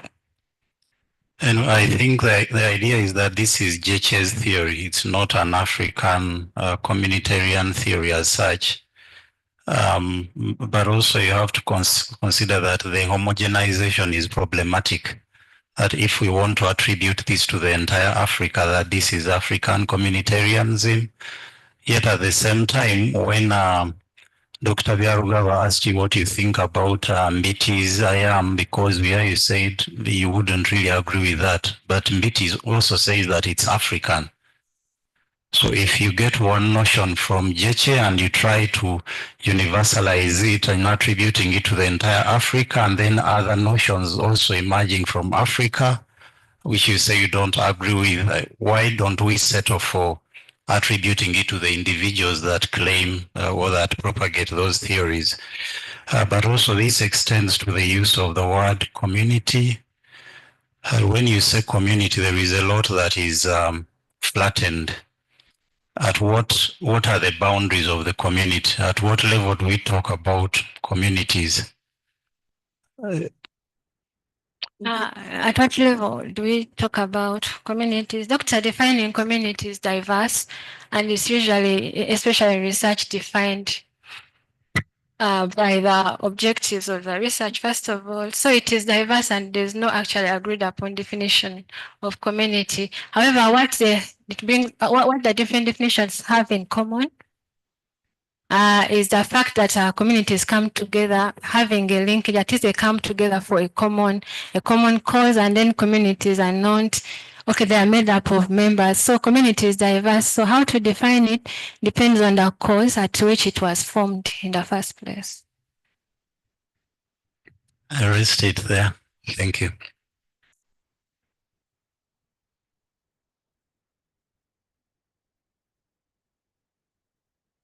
Thank you very much, Dr. Spire. I want to abuse my chair and also ask a small question, very, very small, because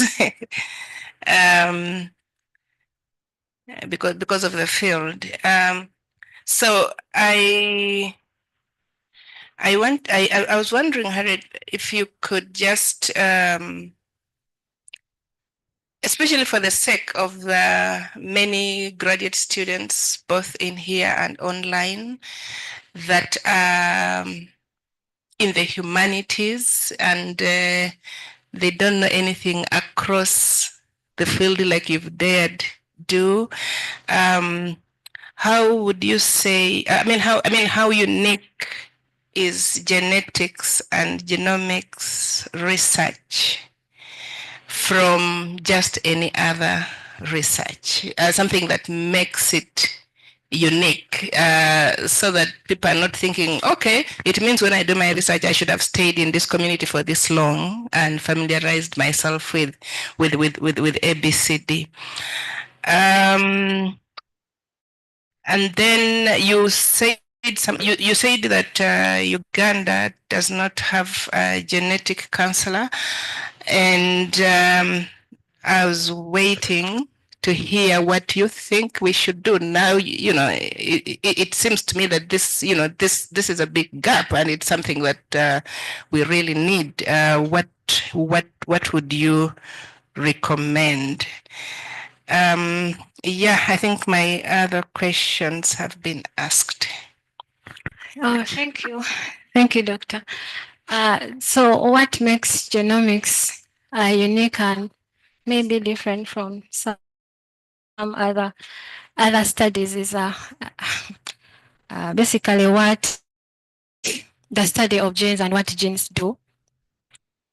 Genes define us. You may reach a point and you start doubting whether you are you or you belong to your family. So that fact that it can change how people view you or you understand yourself, I think makes it unique. But there are other attributes to it, like we've seen the interconnectedness, the way it makes you connected to other people, that at times even limits how you make certain decisions because they could affect others, like your family members.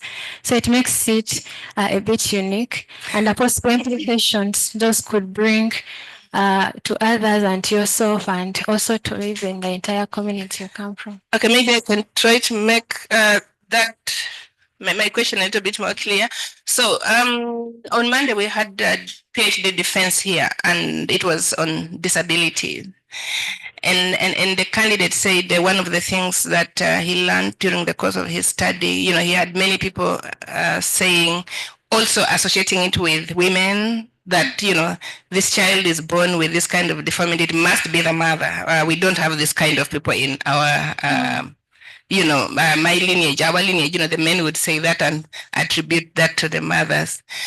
And so so my question then, the kind of very critical issues that you highlight in regard to how such studies, your kind of study should be conducted, or how people are studying genes and genomics, the kind of things that they should pay attention to.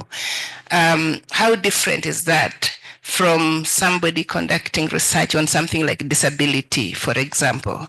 And yeah, just the uniqueness, not that what is the research about, but the uniqueness of the field and the message that you have for the researchers on this kind of topic vis-a-vis people doing any other research in the humanities. Is that yeah, okay? What I can say is the complexity of this kind of research.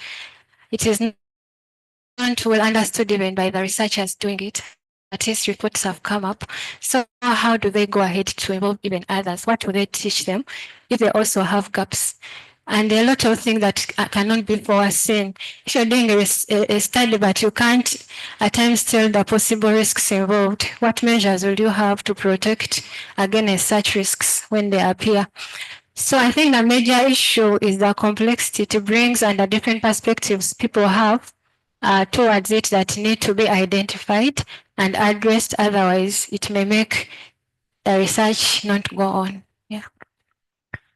All right, thank you very much, Harriet. We now come to the almost last part of the exercise, and at this point, I open up to receive any questions from the audience. For the online audience, if you have a question, please you put up your hand and we'll give you opportunity to ask the candidate. And then, yes, for the members present in the house, if you have any question for the candidate. Okay, this one here. So just let us know who you are and then ask your question. Yes, thank you so much. My name is Richard Kisubika. I'm a public health nutritionist working for WHO. Firstly, I want to thank Harriet for the work done. It's quite insightful, and for some of us, it's our first time to get to know issues to do with genetics. And now coming from a background of nutrition, we are seeing an increase in the non-communicable diseases, and it's quite interesting to know that genes have a lot to do with these diseases. This work which has been done, I don't know how far we're planning to disseminate it beyond here. Most of the times we publish, but people, when it comes to looking for this kind of information, sometimes even it's not open access. But if you can use multiple dissemination platforms so that even the policy makers can get to know about some of this information. It's a new field whereby not so many of us knew about it. So I know it has to bring in the budget constraints, but if we do not have a better dissemination plan, we might end up losing all this kind of good information which is being shared. In regard to the genetic counselors, I think if you look at our HR gap for government, even specialists we don't have, but if we can maybe propose integrating this in the course of the course the counselors do, because if we talk of genetic counselors, then even those who are in nutrition will start proposing can have nutrition counselors, those who are in mental health. But if they can have a broader course, because recently they revised our course, which was 3 years to 4 years, and they have added a lot of information. So maybe in your recommendation, something that can come through. Thank you so much. All right. Thank you very much. I have John speak. Could you please unmute yourself and ask your question? Yes. Sorry to ask, do you hear me, please? Yes, you're loud and clear. Okay. So thank you very much, Doctor. Oh, sorry to say Doctor. Thank you very much, Harriet. And I must say you've done a commendable job, because I think it's so difficult to understand or to make these things clear to both a science audience and a social sciences audience. So my name is John Speaker, and I'm a PhD student in genetics at the University of Padova, Ugandan, of course. I just have a few simple questions. Well, one is, Harriet, how best do you think one can measure community engagement in genetics? Perhaps you turn off your video so that the audio is more clear. Your break. Okay. Sorry. So I was saying, how best can we measure community engagement in genetics and genomics? Do you measure it at, is it better to measure it at adoption level, for example? Do you measure it at adoption of the technologies or before adopting the technologies? Because I'm sure the views could be different. 2, what do you think is the trend of adopting genetics and genomics, both in animal, in human aspects and in crop science? Is it the trend increasing, decreasing? Are people adopting the technologies or no? And the last question is, I just want to pick your personal opinion. What do you think about the adoption of DNA testing at birth? Do you think it should be adopted or not? Do you think people or parents could check for the paternity and well, you can't test paternity of the children at birth before? I think you repeat this question because you're breaking. We didn't get it well. Okay. The last question. Yes. What do you think of the view that parents should adopt testing of DNA of their children at birth to prove parentage, at least to say paternity of their parents? Do you think it should be adopted or not, as your personal opinion, without any opinion of the public? Or what do you think as Harriet? Thank you very much.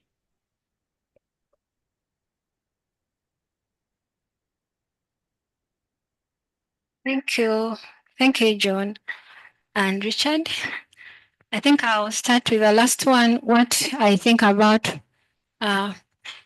confirming paternity of a child at birth. I think that could have some advantages. It could also have some disadvantages. The advantages come in the knowing. Yeah, it's good to know where you belong, whether the child belongs to you, because it could save the further resources they would have put in to educate this child maybe, and later realize they are not their own. So the implication that would have may be big. So in that way, I may maybe recommend. However, on the other, yeah, that is on the positive, but on the other side,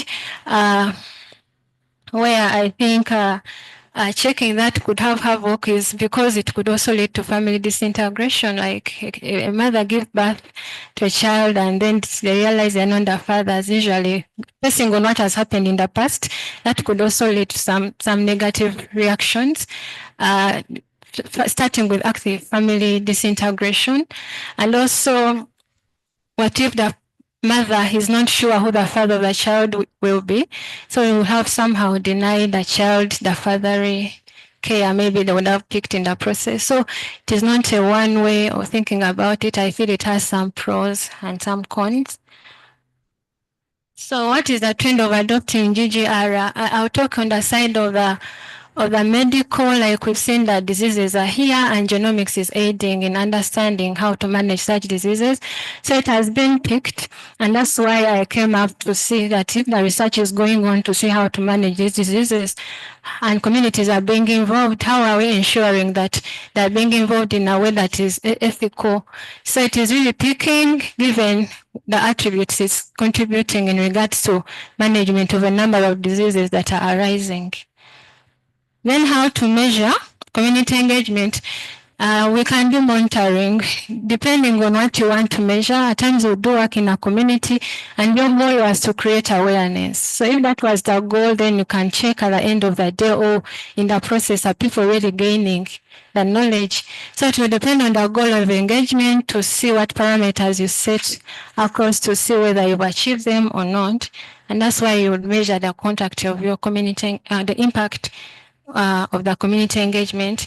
Then Richard recommended genetic counseling, which I also recommended that we should pick it actually on because the research is here, the implications are coming. How to handle that requires a genetic counselors. So we may not be there yet, but we can start now. And also there's a way it is being handled. At least we have genome counselors. So if they can pick an aspect of genomics, understand the work that is going on, they could, for the meantime, fill in as we get there, but we should not relax because we need the genetic counselors.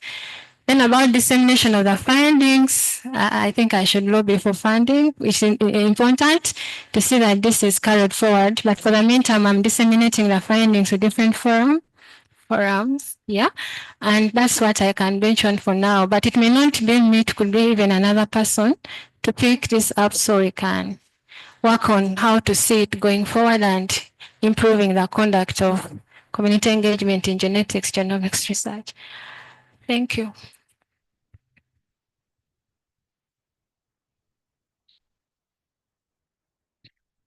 Okay, thank you very much, Harriet, and thank you for all those that have asked questions.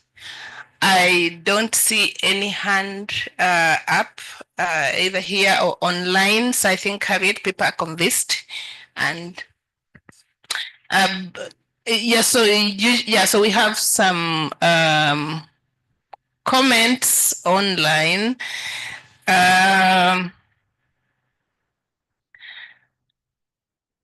Most of them are compliments, really, right? Many congratulations, congratulations, and congratulations. And that is superb. She's community centered. And I believe that she has been key to her impactful and commendable work. I'm pleased to say congratulations. Wow, Professor.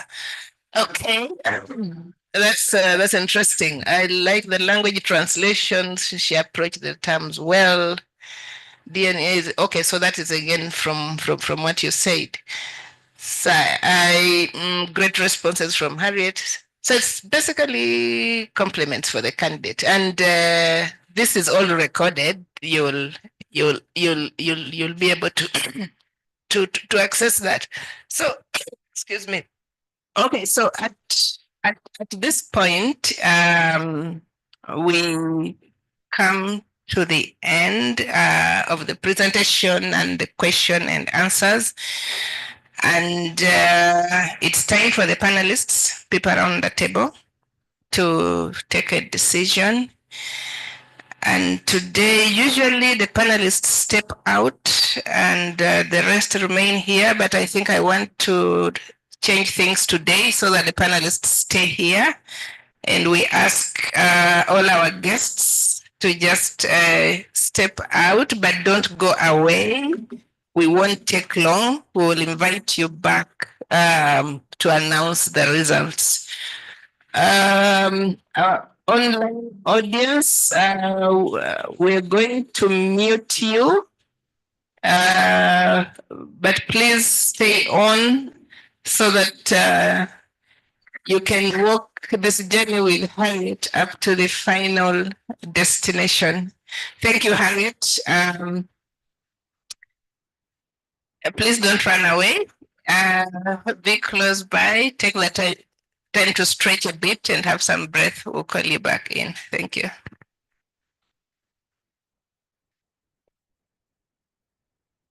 Baruch.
All right. Thank you very much, Farouk. Good afternoon, everybody. Harriet, how are you? I'm fine. You're fine. Okay. It's good to know that you're fine. I'm not going to waste a lot of time because we've been here so long. And Harriet, I want to say that the panel was very impressed by your work and you certainly pass. Congratulations. Thank you. Congratulations. But you know, there is no academic work without a question somewhere. So you pass, yes, but you have to address a few things before we accept your final submission of the dissertation. So the title, the panel advises that you remove central Uganda, because certainly this is not a study in central Uganda. It was discussed here. So I don't know what you replace it with, but there will be somebody guiding you through the revision. So you'll agree on another term. And when you bring the compliance report, I'll check that part to be sure that it's been addressed. Two, that you make clear that you're focusing on human genetics and genomics. Again, that conversation was here, so please make that clear.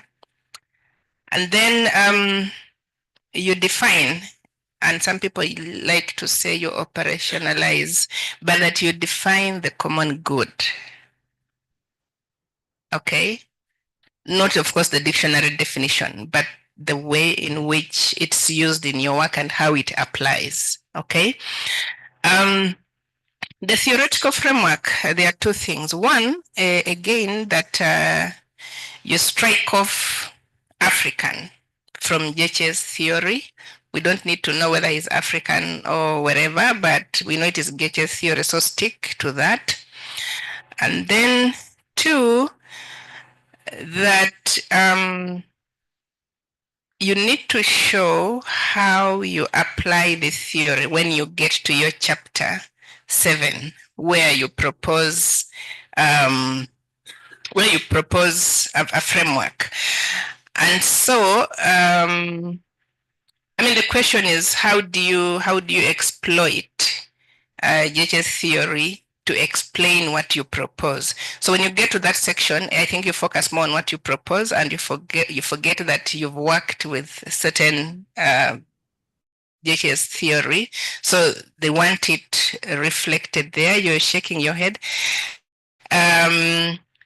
But again, like I said, I will be interested in seeing how you make that clear. Maybe you do, and it doesn't come out clearly because the people who have read your work closely are the ones raising that question. So you might want to think about it.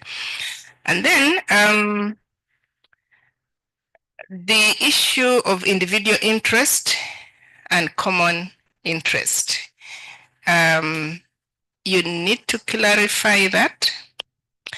And one of the panelists has offered to give you a contact of somebody else who is based in South Africa that should be able to help you refine the difference or the idea of individual interest vis-a-vis community interest. You'll get that after here. And then regarding the translation of terms, which you did share here, in terms of how you collected information and how you used what words you used in Luganda to refer to what you're focusing on.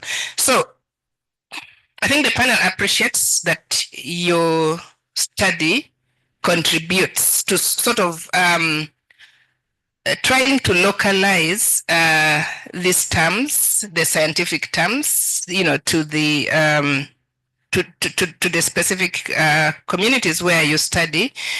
But then that you also need to know that some of those terms are very problematic. The kind of, and I don't speak Luganda. I wish I could say the words and say what the implication might be. But if you're talking about something that is created, kutonda, there's a word I think you use which comes from kutonda, and that presupposes that there's creation somewhere.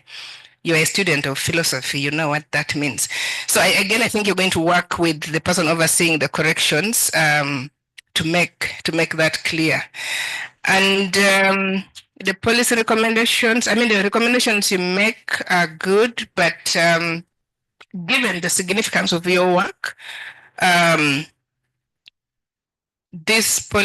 policy recommendations should go beyond what you suggest, to the Ministry of Health. I think they really need to be aware of this, and Ministry of Gender and Social Development. So, excuse me. So some of this I think can come out in your proposed dissemination, and then that's why you can have the policy briefs and make sure that you invite people from this kind of institutions. So some of these are things that you have to be able to do as you revise, but some of them are ideas of going forward, what you should be able to do. So following the guidelines of the Directorate of Research and Graduate Training, you'll have up to 3 months to revise. You'll get copies of all the comments, in addition to the ones that you already got, which you've addressed, but we had more reports coming in, so we shall share that with you. And you'll work with Dr. Kanakulia. Let me be clear. So Dr. Kanakulia will oversee the revisions, but your supervisors will sign the book. They're the ones who supervise the work. Okay, so Dr. Kanakulia will give a helping hand in that direction, and so he will have to sign the compliance report to show that indeed you've addressed the concerns. So my role, I think, ends here, but usually I would ask the new doctor on the block if she has a word, if you want to say 1 or 2 things to everybody in here, and then after that you can take some pictures and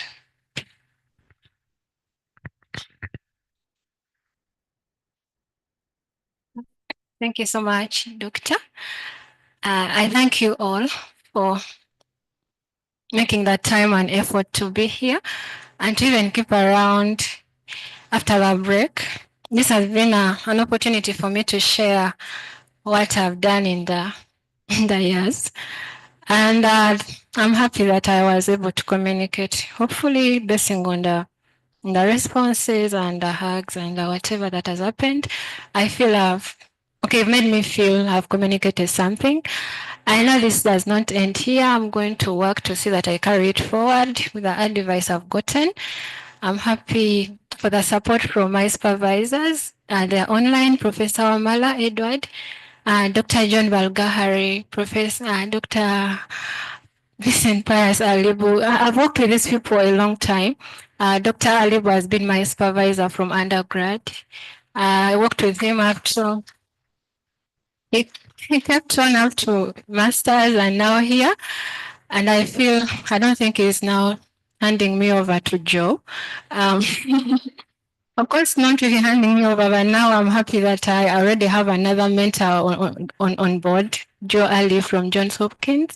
We worked together briefly, but we are going to have a longer interaction starting in January. I'm happy for the postdoc opportunity, but I recognize the effort of the other members from the Department of Philosophy. Part of our committee was Dr. Dr. Tusabe. I'm happy that that was tough, really. It was tough. At some point, I like, what did I get myself into? but it really helped. And he was really in. He would come every time I would call upon him. I had a few meetings. Dr. Kasos is not here, but I'm happy he even sent someone to say would not be around. I've missed him being here, and I'm happy for the support. I also recognize Dr. Kanakulia. Dr. Kanakulia, I think I'd had people telling me hand in hand in hand in. The thing would never be perfect, but I don't know why it made more sense when he said it. He was like, even me when I go back and look at my work, I'm like, is this what I did? That it always keep improving, so you have something to share. So then I recognized Dr. Spire, Jimmy Spire Sentongo. Learning from him is, he has given me another kind of learning. You know, someone you learn from by watching. Observation has been very key. How he does things inspires me. So, and at times, even when you go to him, you can be like, go and read. So reading has really been impactful. It's good to really look for that knowledge. It is broader than someone just telling you, but he has been well in directing. I don't think I should mention, but Dr. Mwaka. Dr. Mwaka is my mentor. He's that person who will call you, well, how far? You gave me this work to review. How far is it? How far is this paper? He calls you even after 5 and you're like, why is doctor calling? But anyway, it really it's really good. So I appreciate Dr. effort. And I know it's not only to me, it's not directly assigned to me, but every time you find he's like, how far are you getting the help? Can we come? Even today, I saw him offering that we can carry this forward. I appreciate Doctor, and I appreciate the entire Bioethics Center, Professor Sewan Kambu. At some point, I felt so, I would say lonely, that I needed people to talk to in this journey. So I went and asked, I know you have a program, can I come in? So I've been part of the program, doing the progress reporting, doing the journal clubs. So I've been treated like the other students. I've been tapping but fully, which I really appreciate. Dr. Munavi Ian, I hope I'm not forgetting anyone. I really appreciate the faculty, my friends from the Department of Bioethics, my friends here. I've gotten friends here. There's a family of PhD students. We have a room, so we sit, share, learn from each other. They've been very helpful. Also, the master students, I've had to do classes here because the things were a bit. I'm like, what is this? What are they even telling me to do? So I thought I needed to be in class for some time. So I attended a few and the lecturers were really in. I remember asking a lot of questions. And I would answer, I would follow up, and it was all good. I'm happy that you people are all here. I'm happy for my family. My family has given me that space, really. And for me, the best place to do work is home. Because I'm given the environment, I'm treated. You can sit and they give you breakfast, lunch. And so it has been really helpful. And my mother is here. I would like you to. Yeah. My mother, my brother, my sister, one of my sisters used to, and my nephew also came through. I hope he is being inspired. He's in down. I really am happy for my friend. These people have supported me. I don't know how many people shared my poster. I thought it's like support, but also pressure. Like, are they giving me this much confidence? Will I be able to deliver? Hope I have been able to. There's this friend, Sylvia now Kenya. She has really been helpful. But there's this friend, she's there. She's called Ruth. I think no one has walked a journey with me more than her. The challenges are breakdown, but whatever she listens. Even when I think at times she does not get it. But she'll be like, you're good, you can do this. I feel I've walked really the journey with her and other people like Josephine. I think I should stop mentioning. But I'm really happy. I'm happy people you came through. And this has been the way it has been. Hope it has been good. And I don't know what you expected, but this is what I've delivered. Hope I've not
I wish. That's a good one. So, Farouk, are you going to take some photos? Okay, so we just clear this so that oh, the online audience will only watch. For the online audience, thank you very much for staying with us for all this long. We officially closed, but you can come and join us for photo moment.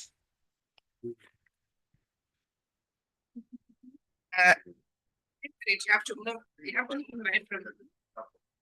Oh, and there's something there.